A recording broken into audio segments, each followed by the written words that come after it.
चाहे बेधी राखे राम, चाहे बेधी राखे राम, अरे ताही बेधी रही और सीताराम, सीताराम, सीताराम कहिए, सीताराम, सीताराम, सीताराम कहिए।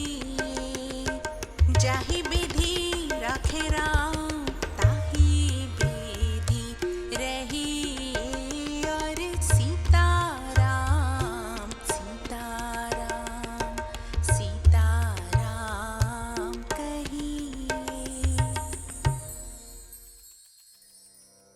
भारत माता और हिसाली वाली मैया को मेरा प्रणाम। पावन चिंतनधारा आश्रम की ओर से सभी को जय श्री राम। श्री वाल्मीकि कृत रामायण एक धार्मिक ऐतिहासिक महाकाव्य में मैं अयोध्या कांड का भक्ति भाव से पठन करती हूँ। निवेदन है कि आप भी श्रद्धा भाव से इसका श्रवण करें। ओम श्री गणेशाय नमः। ओम श्री सरस्वते नमः। ओम श्री हनुमते नमः। ओम श्री गुरुवे नमः। श्री सियावर राम शरणागतम्। 69वां सर्ग। भरत की चिंता, मित्रों द्वारा उन्हें प्रसन्न करने का प्रयास तथा उनके पूछने पर भरत का मित्रों के समक्ष अपने देखे हुए भयंकर दुःस्वप्न का वर्णन करना। जिस रात में दूतों ने उस नगर में प्रवेश किया था, उससे पहली रात में भरत ने भी एक अप्रिय स्वप्न देखा था। रात बीतकर प्रायः सबेरा हो चला था, तभी उस अप्रिय स्वप्न को देखकर राजाधिराज दशरथ के पुत्र भरत मन ही मन बहुत संतप्त हुए। उन्हें चिंतित जान उनके अनेक प्रियवादी मित्रों ने उनका मानसिक कलेश दूर करने की इच्छा से एक गोष्ठी की और उसमें अनेक प्रकार की बातें करने लगे।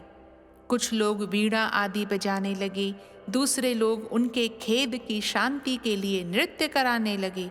दूसरे मित्रों ने नाना प्रकार के नाटकों का आयोजन किया, जिनमें हास्य रस की प्रधानता थी। किंतु रघुकुल भूषण महात्मा भरत उन प्रियवादी मित्रों की गोष्ठी में हास्य विनोद करने पर भी प्रसन्न नहीं हुए। तब सुहृदों से घिरकर बैठे हुए एक प्रिय मित्र ने मित्रों के बीच में विराजमान भरत से पूछा, सखे, तुम आज प्रसन्न क्यों नहीं होते हो? इस प्रकार पूछते हुए सुहृद को भरत ने इस प्रकार उत्तर दिया, मित्र, जिस कारण से मेरे मन में यह दैन्य आया है वह बताता हूँ, सुनो। मैंने आज स्वप्न में अपने पिताजी को देखा है। उनका मुख मलिन था, बाल खुले हुए थे और वे पर्वत की चोटी से एक ऐसे गंदे गड्ढे में गिर पड़े थे जिसमें गोबर भरा हुआ था। मैंने उस गोबर के कुंड में उन्हें तैरते देखा था। वे अंजलि में तेल लेकर पी रहे थे और बारंबार हंसते हुए से प्रतीत होते थे। फिर उन्होंने तिल और भात खाया। इसके बाद उनके सारे शरीर में तेल लगाया गया और फिर वे सिर नीचे किए तैल में ही गोते लगाने लगे। स्वप्न में ही मैंने यह भी देखा है कि समुद्र सूख गया, चंद्रमा पृथ्वी पर गिर पड़े हैं, सारी पृथ्वी उपद्रव से ग्रस्त और अंधकार से आच्छादित सी हो गई है। महाराज की सवारी के काम में आने वाले हाथी का दांत टूक टूक हो गया है और पहले से प्रज्वलित होती हुई आग सहसा बुझ गई है। मैंने यह भी देखा है कि पृथ्वी फट गई है, नाना प्रकार के वृक्ष सूख गए हैं तथा पर्वत ढह गए हैं और उनसे धुआं निकल रहा है। काले लोहे की चौकी पर महाराज दशरथ बैठे हैं। उन्होंने काला ही वस्त्र पहन रखा है और काले एवं पिंगल वर्ण की स्त्रियां उनके ऊपर प्रहार करती हैं। धर्मात्मा राजा दशरथ लाल रंग के फूलों की माला पहने और लाल चंदन लगाए गधे जुते हुए रथ पर बैठकर बड़ी तेजी के साथ दक्षिण दिशा की ओर गए हैं। लाल वस्त्र धारण करने वाली एक स्त्री, जो विकराल मुख वाली राक्षसी प्रतीत होती थी, महाराज को हंसती हुई सी खींचकर लिए जा रही थी। यह दृश्य भी मेरे देखने में आया। इस प्रकार इस भयंकर रात्रि के समय मैंने यह स्वप्न देखा है। इसका फल यह होगा कि मैं, श्री राम, राजा दशरथ अथवा लक्ष्मण, इनमें से किसी एक की अवश्य मृत्यु होगी। जो मनुष्य स्वप्न में गधे जुते हुए रथ से यात्रा करता दिखाई देता है, उसकी चिता का धुआं शीघ्र ही देखने में आता है। यही कारण है कि मैं दुखी हो रहा हूँ और आप लोगों की बातों का आदर नहीं करता हूँ। मेरा गला सूखा सा जा रहा है और मन अस्वस्थ सा हो चला है। मैं भय का कोई कारण नहीं देखता, तो भी भय को प्राप्त हो रहा हूँ। मेरा स्वर बदल गया है तथा मेरी कांति भी फीकी पड़ गई है। मैं अपने आप से घृणा सी करने लगा हूँ, परंतु इसका कारण क्या है यह मेरी समझ में नहीं आता। जिनके विषय में मैंने पहले कभी सोचा तक नहीं था, ऐसे अनेक प्रकार के दुःस्वप्नों को देखकर तथा महाराज का दर्शन इस रूप में क्यों हुआ, जिसकी मेरे मन में कोई कल्पना नहीं थी, यह सोचकर मेरे हृदय से महान भय दूर नहीं हो रहा है। इस प्रकार श्री वाल्मीकि निर्मित आर्ष रामायण आदि काव्य के अयोध्या कांड में 69वां सर्ग पूरा हुआ।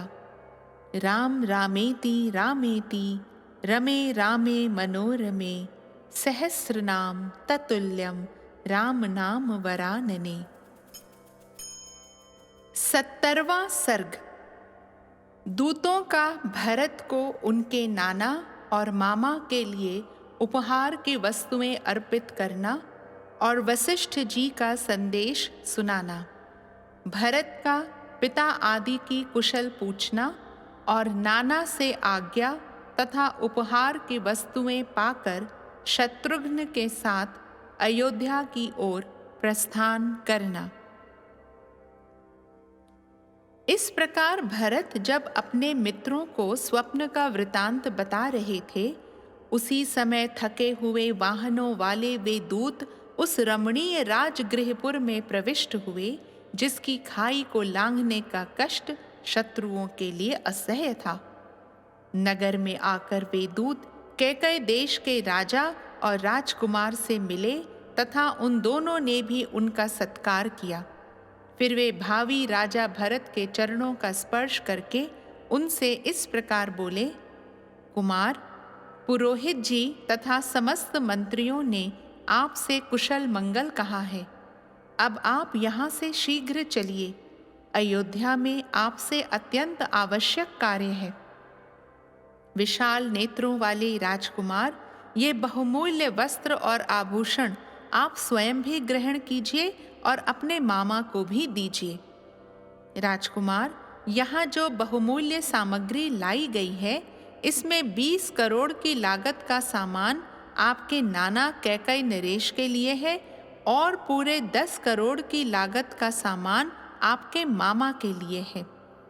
वे सारी वस्तुएं लेकर मामा आदि सुहृदों में अनुराग रखने वाले भरत ने उन्हें भेंट कर दी। तत्पश्चात इच्छानुसार वस्तुएं देकर दूतों का सत्कार करने के अनंतर उनसे इस प्रकार कहा, मेरे पिता महाराज दशरथ सकुशल तो है ना? महात्मा श्री राम और लक्ष्मण निरोग तो है ना? धर्म को जानने और धर्म की ही चर्चा करने वाली बुद्धिमान श्री राम की माता धर्मपरायणा आर्या कौसल्या को तो कोई रोग या कष्ट नहीं है? क्या वीर लक्ष्मण और शत्रुघ्न की जननी मेरी मझली माता धर्मज्ञा सुमित्रा स्वस्थ और सुखी हैं? जो सदा अपना ही स्वार्थ सिद्ध करना चाहती और अपने को बड़ी बुद्धिमती समझती है, उस उग्र स्वभाव वाली कोपशीला मेरी माता कैकई को तो कोई कष्ट नहीं है। उसने क्या कहा है? महात्मा भरत के इस प्रकार पूछने पर उस समय दूतों ने विनय पूर्वक उनसे यह बात कही, पुरुष सिंह, आपको जिनका कुशल मंगल अभिप्रेत है वे सकुशल हैं। हाथ में कमल लिए रहने वाली लक्ष्मी शोभा आपका वरण कर रही है। अब यात्रा के लिए शीघ्र ही आपका रथ जुतकर तैयार हो जाना चाहिए।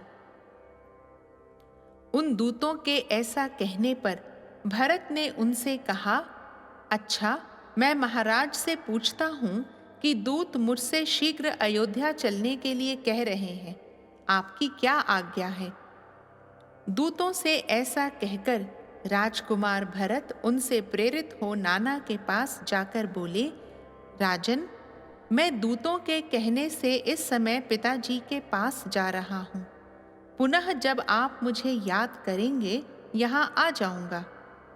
भरत के ऐसा कहने पर नाना कैकई नरेश ने उस समय उन रघुकुल भूषण भरत का मस्तक सूंघ कर यह शुभ वचन कहा, तात, जाओ, मैं तुम्हें आज्ञा देता हूँ। तुम्हें पाकर कैकई उत्तम संतान वाली हो गई। शत्रुओं को संताप देने वाले वीर, तुम अपनी माता और पिता से यहाँ का कुशल समाचार कहना। तात, अपने पुरोहित जी से तथा अन्य जो श्रेष्ठ ब्राह्मण हो उनसे भी मेरा कुशल मंगल कहना। उन महाधनुर्धर दोनों भाई श्री राम और लक्ष्मण से भी यहाँ का कुशल समाचार सुना देना। ऐसा कहकर कैकई नरेश ने भरत का सत्कार करके उन्हें बहुत से उत्तम हाथी, विचित्र कालीन, मृग चर्म और बहुत सा धन दिए। जो अंतःपुर में पाल पोस कर बड़े किए गए थे, बल और पराक्रम में बाघों के समान थे, जिनकी दाढ़ें बड़ी बड़ी और काया विशाल थी, ऐसे बहुत से कुत्ते भी कैकई नरेश ने भरत को भेंट में दिए। 2000 सोने की मोहरें और 1600 घोड़े भी दिए। इस प्रकार कैकई नरेश ने कैकई कुमार भरत को सत्कार पूर्वक बहुत सा धन दिया। उस समय कैकई नरेश अश्वपति ने अपने अभीष्ट, विश्वास पात्र और गुणवान मंत्रियों को भरत के साथ जाने के लिए शीघ्र आज्ञा दी। भरत के मामा ने उन्हें उपहार में दिए जाने वाले फल के रूप में इरावान पर्वत और इंद्रशिर नामक स्थान के आसपास उत्पन्न होने वाले बहुत से सुंदर सुंदर हाथी तथा तेज चलने वाले सुशिक्षित खच्चर दिए। उस समय जाने की जल्दी होने के कारण कैकई पुत्र भरत ने कैकई राज के दिए हुए उस धन का अभिनंदन नहीं किया। उस अवसर पर उनके हृदय में बड़ी भारी चिंता हो रही थी। इसके 2 कारण थे। एक तो दूत वहां से चलने की जल्दी मचा रहे थे, दूसरे उन्हें दुःस्वप्न का दर्शन भी हुआ था। वे यात्रा की तैयारी के लिए पहले अपने आवास स्थान पर गए, फिर वहां से निकलकर मनुष्यों, हाथियों और घोड़ों से भरे हुए परम उत्तम राजमार्ग पर गए। उस समय भरत जी के पास बहुत बड़ी संपत्ति जुट गई थी। सड़क को पार करके श्रीमान भरत ने राजभवन के परम उत्तम अंतःपुर का दर्शन किया और उसमें वे बेरोक टोक घुस गए। वहां नाना, नानी, मामा, युधाजित और मामी से विदा ले शत्रुघ्न सहित रथ पर सवार हो भरत ने यात्रा आरंभ की। गोलाकार पहिए वाले 100 से भी अधिक रथों में ऊंट, बैल, घोड़े और खच्चर जोतकर सेवकों ने जाते हुए भरत का अनुसरण किया। शत्रुहीन महामना भरत अपनी और मामा की सेना से सुरक्षित हो शत्रुघ्न को अपने साथ रथ पर लेकर नाना के अपने ही समान माननीय मंत्रियों के साथ मामा के घर से चले, मानो कोई सिद्ध पुरुष इंद्रलोक से किसी अन्य स्थान के लिए प्रस्थित हुआ हो। इस प्रकार श्री वाल्मीकि निर्मित आर्ष रामायण आदि काव्य के अयोध्या कांड में 70वां सर्ग पूरा हुआ। राम रामेति रामेति रमे रामे मनोरमे सहस्रनाम ततुल्यम राम नाम वरानने।